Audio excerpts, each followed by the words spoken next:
Sade's friends laughed when she said, "Me, Sade, I will never marry a rich man. I want someone I can control." She said it proudly one hot afternoon at Mama Ngozi's food joint, where she and her friends were eating hot party jollof rice and were busy gossiping. She continued, "All these rich men, wiping her lips with tissue, they have too much mouth. They think money gives them wings. Me, you guys should know me. I don't like stress. I just want peace. I want someone who will hear yes ma before I even talk." One of Sade's friends said to her, "Hey, Sade, so you mean you want a houseboy, not a husband?" Sade smiled proudly. "Well, you can call it whatever you like, as long as he respects me and stay where I put him." They all burst into laughter, but Sade wasn't joking. Sade was a beautiful woman, tall, chocolate-skinned, with eyes sharp and lips that always looked ready to smile or fight, depending on her mood. Men in the village liked her, but they also feared her mouth. Sade spoke like a queen talking to servants. Even her father used to shake his head and always warn her, "You, this girl, you will meet your match one day." Anytime Sade misbehaves, but Sade never listened. Whatever she set her eyes on, whatever she said she wants, is what Sade wants. Then, one Sunday morning after church, Sade met a man named Daniel. He was standing by the church wall carrying a small paint of bucket and brush. His shirt had a stain and also his shoes looked old, but they were clean. He was the one that even approached her and smiled. "Good afternoon, sister." Sade first of all looked at him from head to toe. He wasn't tall, he wasn't flashy, but there was something soft about the eyes. How calm and gentle and humble he spoke to her. "Good afternoon," Sade replied. She was ready to walk away, but Daniel quickly said to her, "I like your singing voice. You sang in the choir today, right?" Sade smiled. "Yes, I did. Thank you so much." Daniel nodded and then said to her again, "You have a gift. God bless you." Then he walked away quietly. He didn't flirt with her. He didn't even chase her. There was no drama. Just like that. And that attitude somehow made Sade think about him all week. The next Sunday, she found herself watching Daniel during service again. He came late, sat at the back, and joined in when people started singing. He didn't talk to anyone much, and after service, he stayed behind to help repaint a wall at the back of the church. Sade stood from afar and started watching him. The way Daniel was busy working, smiling even when he was sweating so badly. Even when he seemed exhausted, the young man was really doing well in the house of the Lord. But Sade kept on wondering, this young man, he looks too simple, but I think he's perfect for me. Sade decided to go home that day, but by the next Sunday, she had to start asking questions about him. She saw one of the choir leader and decided to ask about Daniel. The leader replied her, "Daniel is a painter. He lives near the junction. Very quiet boy, no wahala. He even painted the church for free." Sade's eye lit up. "For free?" "Yes. He said he wanted to do it. Just something for God." That's strange, Joe. Someone that is barely surviving. You can be barely surviving and asking God for something. Maybe he's using it to ask God for something. So, who knows? But as for the guy, he's a cool guy, very respectful, and knows how to mind his business. That night, Sade sat in her room and smiled to herself. Daniel is not rich. He's not stubborn. He's kind. And he's even doing free charity for God. This one will not stress me. From that day, Sade started making her moves. At the next church cleanup, She came early and accidentally helped him carry his paint bucket. He thanked her politely. Shade kept on smiling and they said to him, "You always thank people so much. Is it just paint or you are this good?" Daniel laughed a little bit and smiled again. "Well, it shows that I have a very good upbringing. My mother taught me to be grateful for small things." Shade liked that answer. Later, she offered him lunch after church. He refused at first shyly, but Shade insisted. "Come on now, Daniel. It's just rice and stew. You've been working since morning. Don't embarrass me." Daniel had to agree, and they ate together. And that was how it all began. Within just 3 months, everyone in the church knew Daniel and Shade were seeing each other. Though people were really surprised. How Shade, the fine fashion queen, be dating that quiet painter? They all said that Daniel isn't Shade's type. They were thinking Shade would love a flashy man, a man that has money, that will bring out her type of lifestyle. But no, Shade chose Daniel for a specific reason. 5 months later, Shade called her best friend to her home. And when she arrived, she then told Anita, "Baby girl, I found my man. He's humble, obedient, and he listens when I talk." Anita was confused. "Shade, are you sure you love him, or you just love that he listens?" I would say both. I love him, but you know that love is easy when the man has sense. And looking at this one, he has plenty sense. He's already showing interest in marrying me, and I'm thinking of saying yes.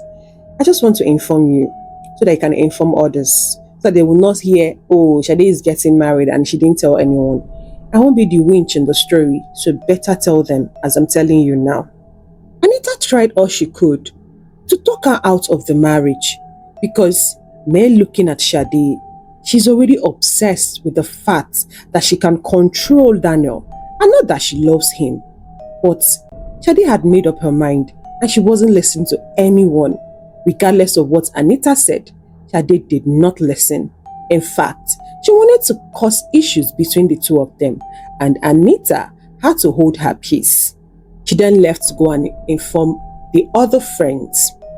3 months later, finally, Shade and Daniel got married. It was a small wedding. Daniel couldn't afford much, but he tried. He painted the church himself and even designed their wedding banner by hand. Everyone was happy for them. That day, Shade wore just a simple white dress and her friends helped her with the makeup. They sold an affordable ashobi and that was it. They invited just few friends that they could be able to feed. After the marriage, Daniel and Shade moved into a small 2-bedroom house near the market. The house had old windows and a roof that made noise when it rained. Shade didn't like it, but she told herself she would manage. After all, she was now the madam of the house. But it did not take time for Shade to start regretting that decision of marrying a man who doesn't have much. Daniel woke up every morning very early. He would go paint people's house. And every evening, he would come back tired. But he never shows it. Whenever he comes back home, he would always be smiling. He would greet Shade and still bought her small gifts like mango, bread, or even soft drink. But Shade never said thank you. Instead, she would be asking him, "Wait though, is this all you brought while coming back from work?" Other men bring chicken for their wives. They bring bags. You go to the next store, buy me a good hair, or at least necklace. But you are bringing mango. Daniel would always smile and said to her, "Come on, at least mango is very sweet and also nutritious. Appreciate these little ones so that when I have money for those hair, those slippers, the shoes, all those big things you've always wanted. I can proudly buy it for you. But Sade would always hiss and walk out. Poor and proud. That is what she always called Daniel. But that was just the beginning of the shege Daniel was about to witness. It started small. Daniel would tell her, "Let us pray together before we sleep." Sade would sigh, "I am tired. You can pray. After all, you are closer to heaven than me." Daniel made the terrible mistake of giving Sade money to save for the family. There was a particular week Daniel did not have any painting job, so he approached Sade that she should borrow him small money so that he can use it. But Sade gave him the shock of his life. "I don't understand. I should give you money from where? Didn't you just go to work yesterday? You don't have money. We are saving for our future and there is no way I'll borrow you 1 naira out of that money." Sade controlled everything. The money, the food, the plants, everything going in the house. She's the boss. And Daniel never argued. He never shouted. He just smiled and kept quiet anytime Sade refused to help him out. But that silence started to confuse Sade. Why doesn't this man fight back? It is really boring. I want some reaction. Yet, this man doesn't fight back. Or is it because he respects me? Anyways, that one does not concern me. I will do him bad until he reacts. I want action, just the way my mother used to give it to my father. But in all, Sade did not see any reaction from Daniel. Not until one afternoon, Daniel came back home very early and he had a small envelope in his hand. When Sade asked him what the envelope was all about, Daniel now said to her, "My wife, I got a painting job in the city. It will take just 1 week." 1 week? Does it mean that you're going to leave me here all alone for 1 week? I hope they will pay you well, Sha. Yes, enough to fix our roof and buy a better fan in this house. Wow, better fan? You think I'm worried about a fan, Daniel? Stop dreaming. Even if you work for 100 years, you will still be a poor man. But anyways, you can buy the fan since we need it and also give me some money since I'll be staying in this house all alone for 1 week.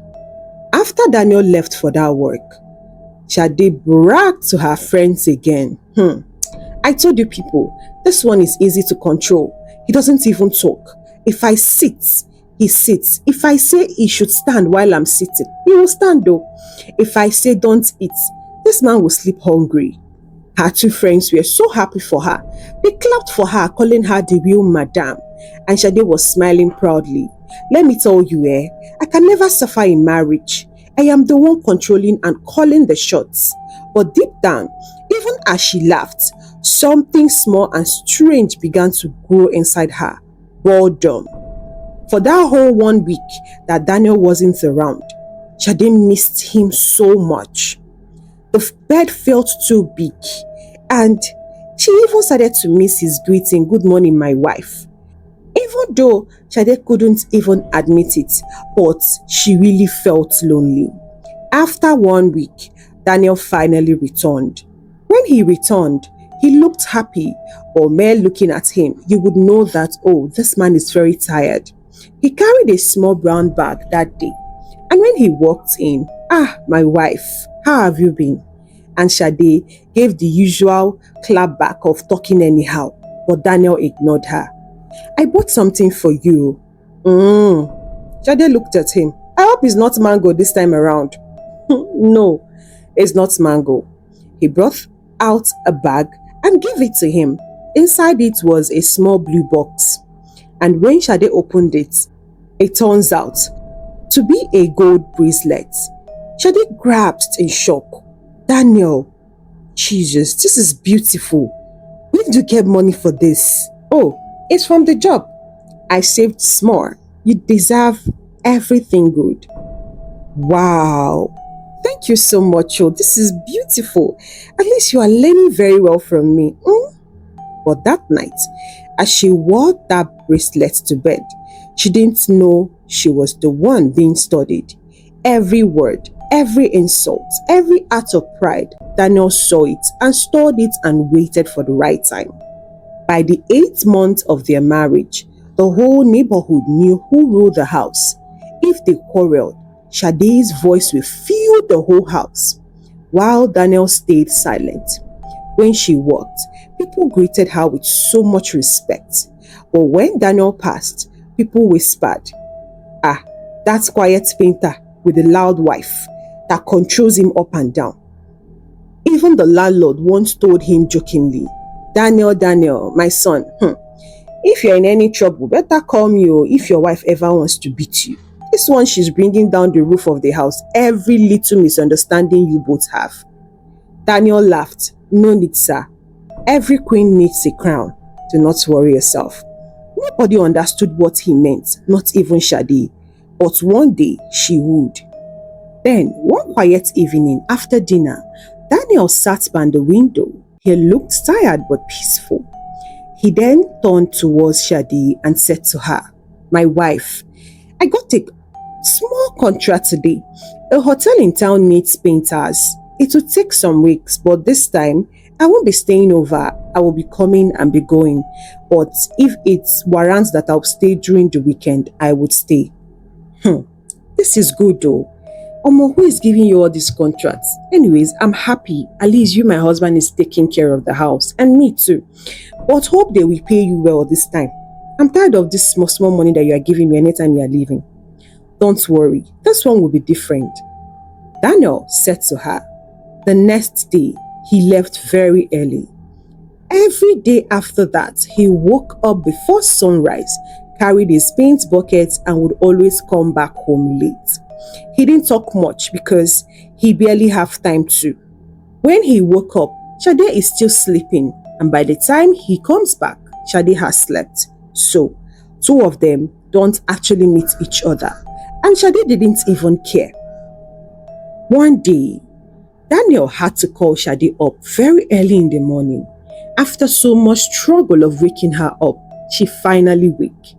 "Come on now, Daniel. Why on earth are you doing this? Can't you see? I am sleeping. This my beauty sleep does not need disturbance. Please don't try this nonsense next time." Daniel apologized immediately. "I am so sorry, my wife. But why don't you make breakfast for me before leaving? I work so hard for this family. Sometimes, yes, I know if I come back, I used to meet food at home. But you have slept. Sade, we are partnership in this marriage. Like, why don't we remain so? Why does it look like this love is one-sided? I'm giving you all the love, all the gifts, every care that you need, but you don't return it. That is not fair." Sade looked at him angrily. "Are you sure you are okay this morning? If to say it's not morning, I would have said you drank alcohol." "Daniel, I beg, I'm begging you. Carry yourself out of this house and go to work. You can't wake me up early in the morning to come and start discussing something like this. I cannot leave my beauty sleep to go and start making breakfast for you as early as 4 a.m. Seriously? I should be stressing myself all because of what? I married you. I beg. I can't do that though. If you cannot be able to continue grabbing breakfast outside, find solution. Maybe you should make your own breakfast before leaving. I, Sade, can never stand up from this bed to go and make breakfast for you. Afterwards, I'll start suffering from a lack of sleep and my BP will start rising. I beg you, I take my health very important. Daniel, please don't wake me up again." That was how Sade slept off, and she didn't even allow Daniel to continue talking. Daniel had no choice than to leave that morning on empty stomach again. Few weeks passed, then something strange began to happen. First of all, Daniel started dressing differently. He wore neat shirts and shoes that doesn't have paint on them, and even a brand new wristwatch. Sade noticed immediately one evening when he came back home. Daniel, this your shirt looks new. Who bought it for you? Are you telling me that you wore this new shirt to go and paint for people?" Daniel smiled. "I bought it myself." Chai, big man. I hope you did not use our money. You know that I'm a treasurer of this house. You need to save a lot. Eh? No. I used my own money. At least, I work, don't I? Girl, there is no problem. But you shall look nice and smart. As if that was not enough, Daniel started dressing so nice every morning while going out. Though it did not bother Shade that much. The next week, Daniel's phone started ringing more often. Sometimes he stepped outside to answer, using words Shade don't understand. It happened more than 3 times in front of Shade, and Shade could not take it any longer. She got angry one evening when it happened again in front of her. Daniel, who keeps calling you at night? Don't tell me that you have a secret lover. Daniel looked at her and smiled. It's about work. Work? Painting needs night call these days? Is that what you're telling me? Sometimes people call me late. Daniel said to her. They want things done fast. Shade hissed. See, I hope you are not doing what I think you are doing, no? I hope you are not cheating on me with all those stupid girls out there. Don't try it, though. This why you are now forming as if you are the most busy person on earth with your painting job. I am using God to beg you. Do not use that avenue to start cheating on me. Daniel said nothing. He just smiled and continued what he was doing. Then, days later, another thing happened that made Shade's heart skip. That morning, she was washing clothes in their small backyard. Suddenly, she heard the sound of a horn. Beep, beep. She looked up. A black car, long and shiny, stopped in front of their house. Another one followed behind. The cars had tinted windows. She dropped her bucket, wiped her hands, and was now wondering, who could be this one now? Just then, 2 men in suits came out. They looked serious. They walked straight to the door. Shade ran inside quickly, out of fear. She went to go and call Daniel, who was still sleeping at that time. Daniel, see, I saw 2 men in suits. I don't know, they just stopped in front of the house. I think they misaddressed, but the way they were approaching me, I had to run. Missed address? What are you saying? I mean, like they missed their way, or they didn't know they have the wrong address, something like that. Daniel stood up slowly. He then went through the window and looked out. Well, Shade, they did not miss their way. They came for me. For you? This man in suits? Daniel, please stop joking. Before Shade could say another word, one of the men entered and greeted politely. Good morning, sir. The manager and the investors are waiting at the hotel. Shade froze. Sir, manager. Tell them I will join them soon. Daniel replied the man in suit. The man left, closing the door gently. Shade stood there, confused. Daniel, what's happening? Which hotel? Which investors? My dear wife, that hotel I told you about. The one I told you that gave me a long contract. I just finished painting. I bought it. Shade's mouth opened wide that she didn't even know. You did what? You bought what? I bought it. Is it that you don't understand the English, or you want me to explain to you in another language? Wait, no, it's not as if I don't understand the meaning of but. I'm still confused though, Daniel. You mean you have such big money, like millions? Big money? Yes. God bless the works of my hands. I started investing quietly some years ago. The hotel was a big step, actually. Shade sat on the floor there, holding her head. The room suddenly felt small. She remembered how she used to mock him in front of friends, how she called him poor painter. She raised her head again and said to Daniel, You mean you were rich? Daniel continued to smile. Not rich, my wife, just wise. I don't talk too much about my plans, but why didn't you tell me? Why would I tell you? Would you have listened? Or would you have laughed just the way you used to? See, Shade, I don't want to be late for my meeting. I will come back later in the evening. Have a nice day. And that was how Daniel left the house. And Shade could not believe what she just witnessed. She was just crying. She don't even understand why she was crying. She sat on the floor there confused. Daniel, rich, he owns a hotel.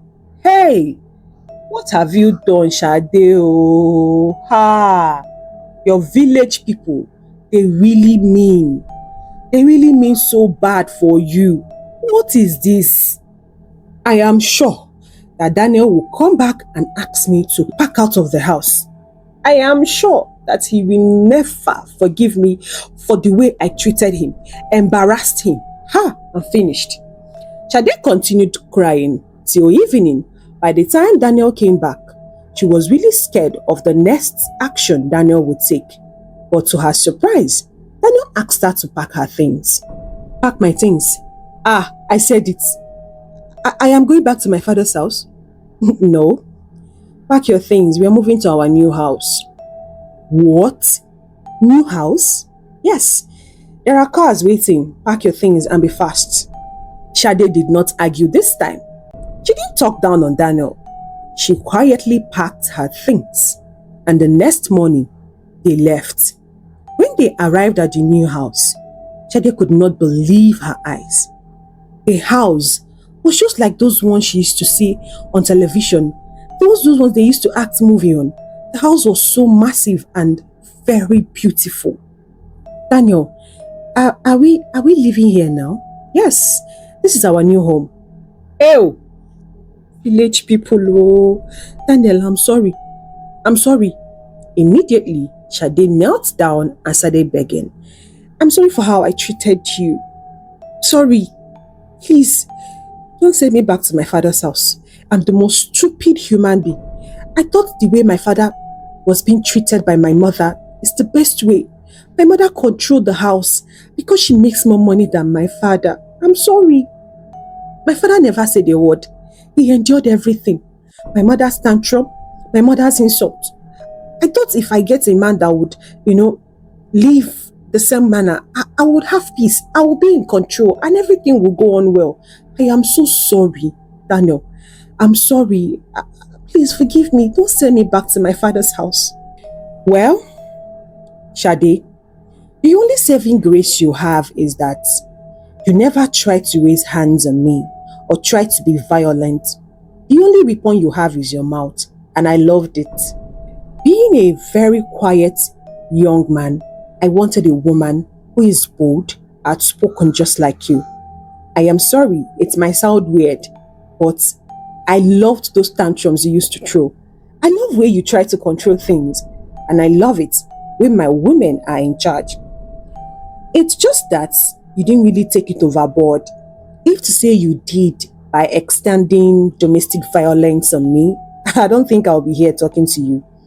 But the fact that after you finish talking to me in such a bad manner, you still come back, make good love to me, you still cook my food, I really find it amazing and at the same time funny how you think you are controlling me while I'm still the head of the house. Well, Shade, it's never too late to change, okay? I wasn't even angry. As for forgiveness, I've forgiven you a long time ago. Shade could not believe her ears. That night, she couldn't sleep. She thought Daniel was joking. Maybe he's trying to pull her legs by talking in such a manner.